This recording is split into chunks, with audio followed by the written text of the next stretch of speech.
to Ruhi's Reading Room.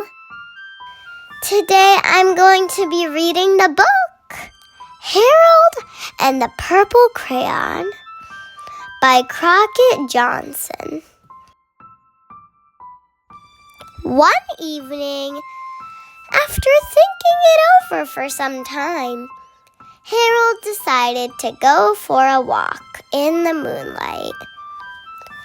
There wasn't any moon, and Harold needed a moon for a walk in the moonlight, and he needed something to walk on.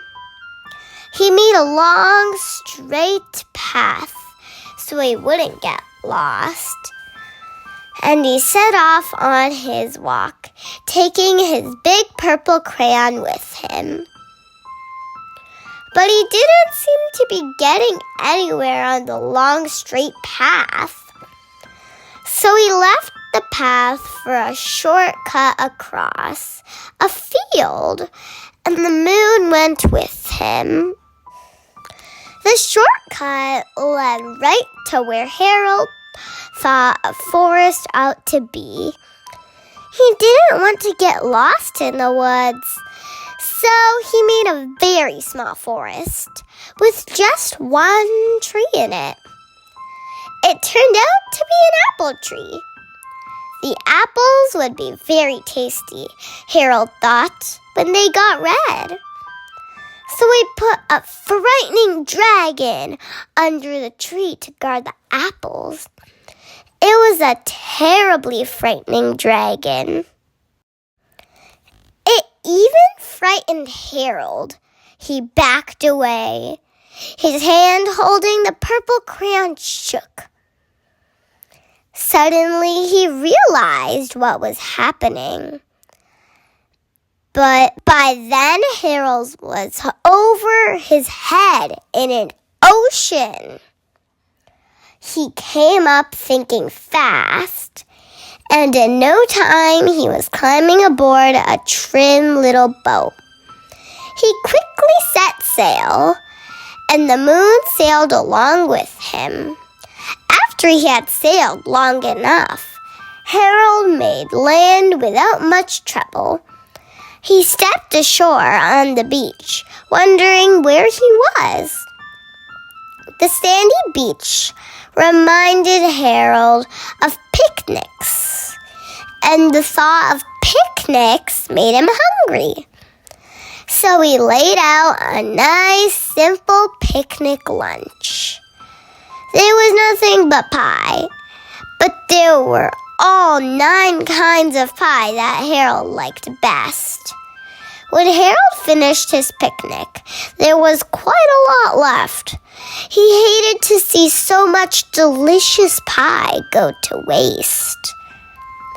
So Harold left a very hungry moose and a deserving porcupine to finish it up. And off he went, looking for a hill to climb to see where he was. Harold knew that the higher up he went, the farther he could see, so he decided to make the hill into a mountain. If he went high enough, he thought he could see the window off his bedroom. He was tired, and he felt he ought to be getting to bed. He hoped he could see his bedroom window from the top of the mountain. But as he looked down over the other side, he slipped, and there wasn't any other side of the mountain. He was falling in thin air. But luckily, he kept his wits and his purple crayon. He made a balloon and grabbed onto it. And he made a basket under the balloon big enough to stand in. He had a fine view from the balloon, but he couldn't see his window. He couldn't even see a house, so he made a house with windows. And he landed the balloon on the grass in the front yard.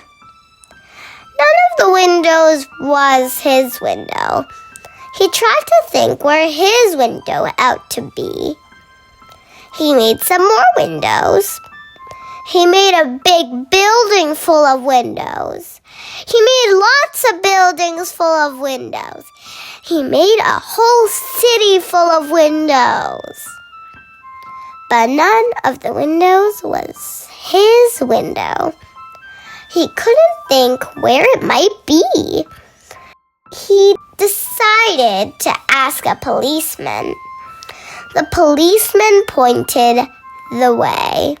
Harold was going anyway, but Harold thanked him. And he walked along with the moon, wishing he was in his room and in bed. Then suddenly Harold remembered.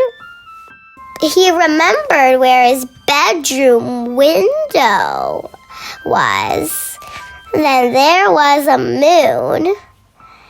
It was always right around the moon. And then Harold made his bed.